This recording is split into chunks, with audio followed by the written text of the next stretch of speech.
Hello, welcome back. This is GMan, My World 67. And this is a little project that I've started working on. Let me share it with you.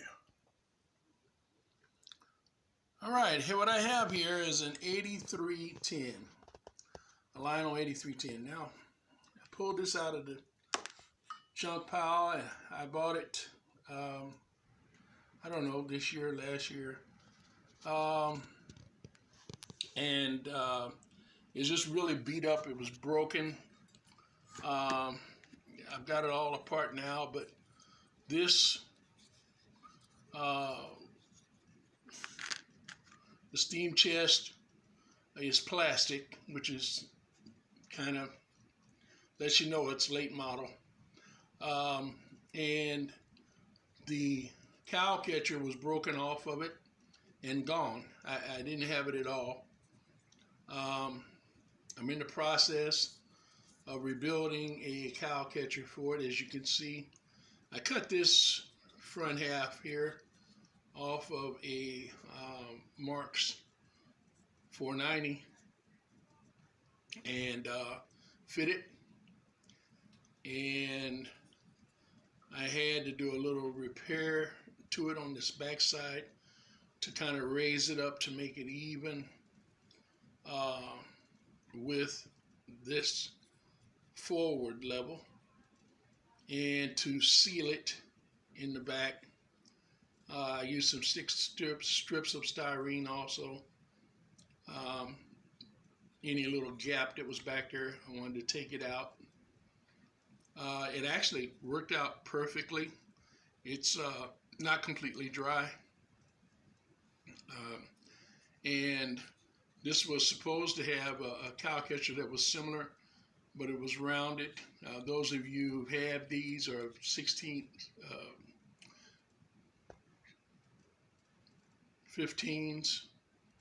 or some of the other Lionel switchers, you know basically how they're made. So this one's not going to be just exactly like them, and that's kind of good because I really wasn't trying to put it back together as Lionel had made it. Since I had to do a change on it, I wanted to do my own take of that switcher, so my own personal switcher. So this is what the cow catcher looks like now, and I probably will put a knuckle coupler out here when I'm done. This is the back half of the part of the insert, the cow catcher, and it was still, because it was bolted in, screwed in, it was still mounted here where you see I've got glue here, and I'm getting ready to set that back in there. The motor would not run.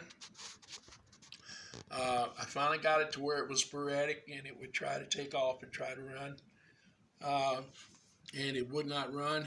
And finally it was decided after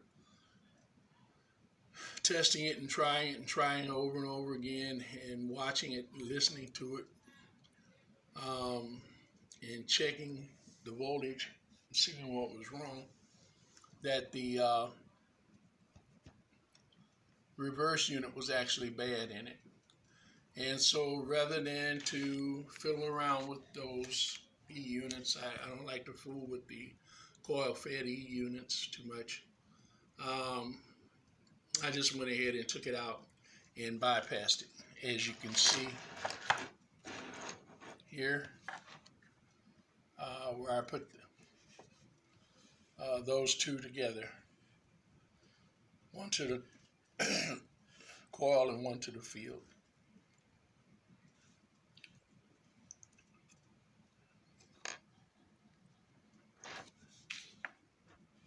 Move that up off of there. I have a little problem with that setting on the wheel.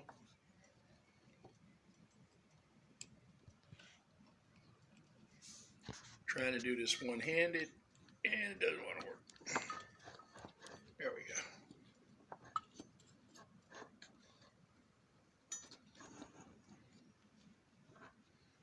And I'm going to tape this up. As I said, the front end of this was broken. Get it over here. And this was bent, and you can see there's a crack in it. I'm going to fill that crack with some super glue. I straightened it back out. It was bent up almost over the very edge of this. And I was going to heat it first, and I actually didn't get it heated enough. And so it did crack. It's not broken all the way through, but it is cracked. As you notice also,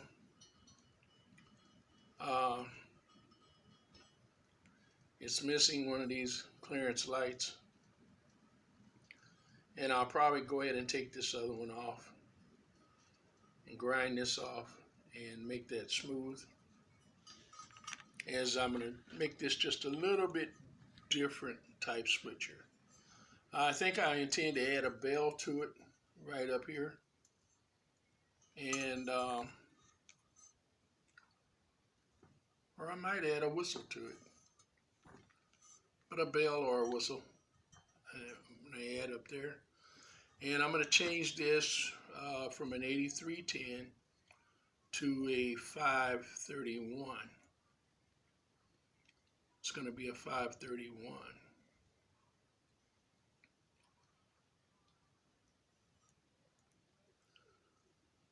As I'm going to pull this into my fleet and run this with my other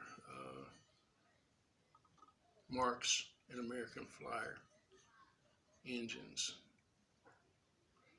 So yeah, I think it's going to be a 531.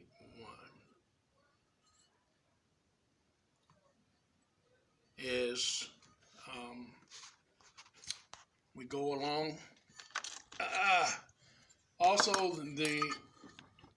on the back side of this engine, the motor mount, which is right here, down here on the end, if you can tell, it had two little tongues that slipped in to this area here on the motor chassis, and they were broken off. And so I thought, how am I going to fix that? Well, I figured out they left enough space in between there that I could drill a hole through that area and mount that back on the way it's supposed to be mounted on, and screw it into this hole right here. And that'll take care of that back mount, motor mount. And I only had that one mount. The other one's here on the top.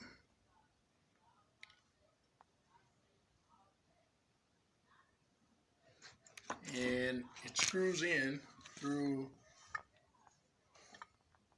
one of the domes, a sand dome. Now this engine, I think, had some modifications to it. I think they tried to put it back together. Didn't have all the parts, wouldn't run anymore, must have dropped it. I hope it wasn't prone. But at any rate, I had a rod that was bent. I straightened it out. The motor was completely dry, so it apparently had not been run for quite some time. And the wheels were way out of alignment. They were way out from the body. They was out of gauge. And so I re-gauged the wheels and tightened them up. And so basically when I get it back together, it should be ready to go. Now, I just wanted to do a quick video on this, as I say, just to show you the little Sunday afternoon project that I was working on, which has turned into a Sunday evening project, which is okay.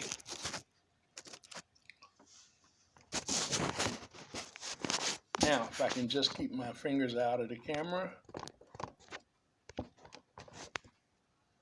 Get the camera set.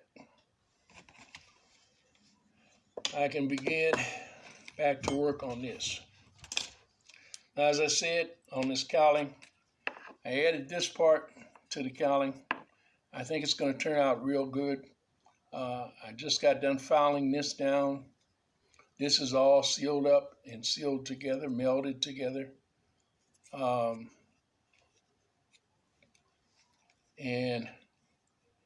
I'm we'll put some more glue down in here because I did this a little while ago.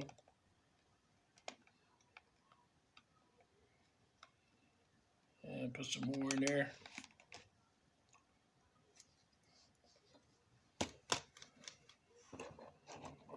And decided to start the video, so it'd been in there for a little bit. Now I'm going to take this, and I really don't need this, but I think it's also a spacer for the screws. And the way it's made, it's got the 2 holes in it,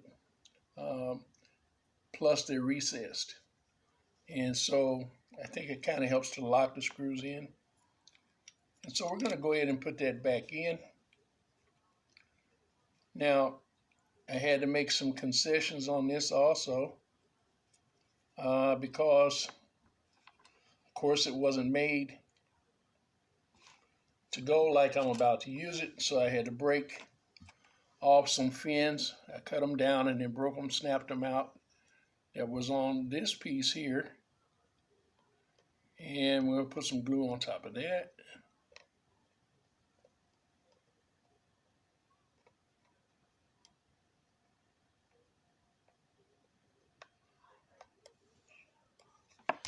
And then we're going to bring this over, put it in. Hopefully I got it cut right. Not quite.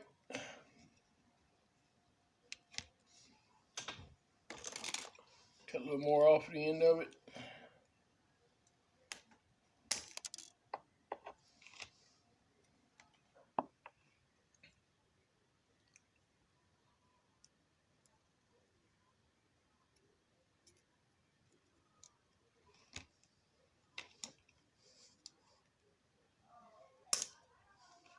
There we go.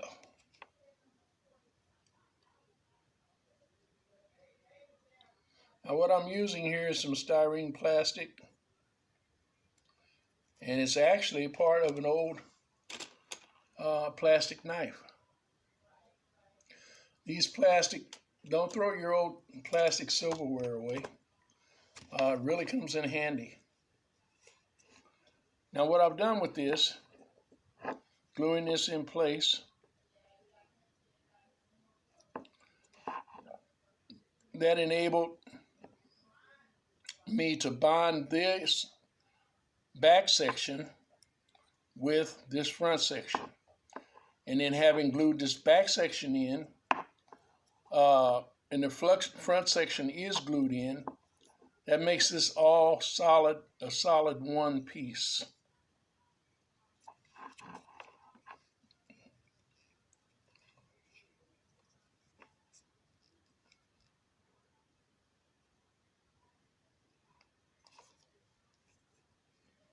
Everything's lined up together, so there should be no misalignment.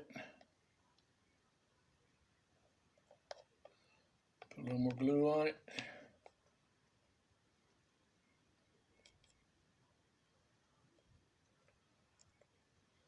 Something like this, I never feel I get too much glue. Of course, you can't have so much glue that you got glue running everywhere, and that's too much glue. All right, we're going to set that aside.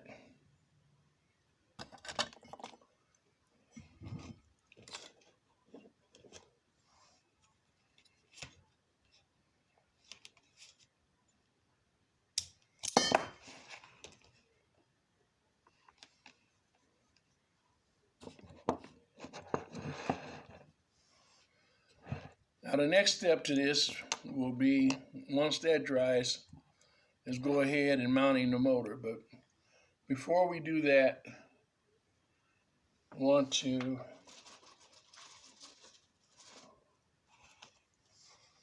take some tape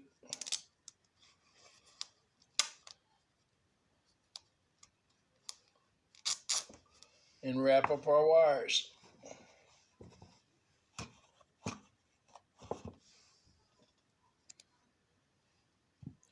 Now that's a lot of wires, so ordinarily I would just wrap the one.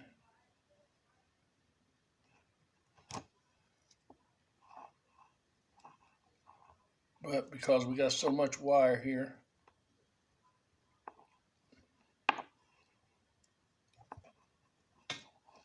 and the nature of the two wires, the red wire is just a single strand and it's real thin gauge wire, so it doesn't take a whole lot of bending to break that off. And whereas I've got more than enough wire, I still don't want to lose any wire in case I ever want to go back with the E unit or AE unit.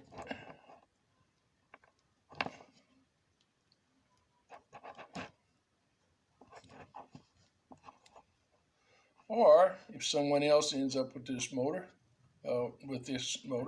in this engine, and they want to work on it, they'll have easy access to whatever they need to do. Now, the question is, what do we do with the wires? Well, it's not going to hurt anything to bring the wires back to here.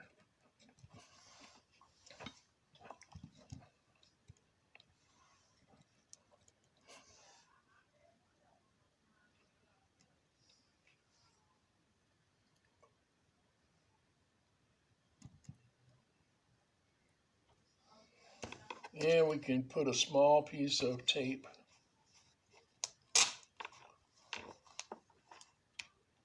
Now, this tape I'm using right now is Gorilla tape. It works great for electrical tape also.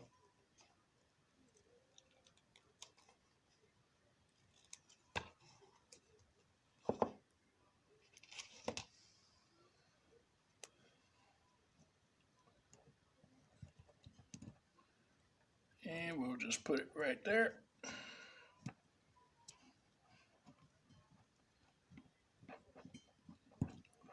And put it right there.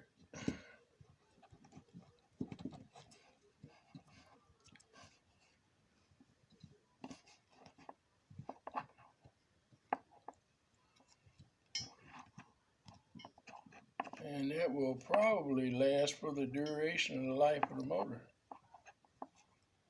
I've taken apart old motors and seen masking tape that was used factory to hold stuff in place,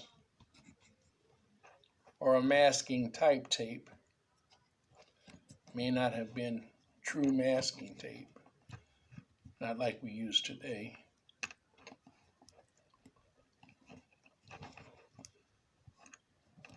But stuff that was done like that in the 1930s and 40s by the factory or by repair shops.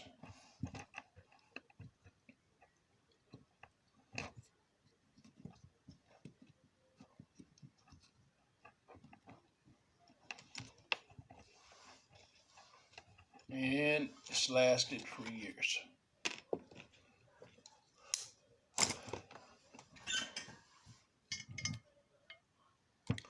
Okay, well, for now, I guess that's all I have for you. I'll probably do another video once I put the back bracket on and this part dries. And I'm to decide whether I want to paint it, what I'm going to do with it in that nature.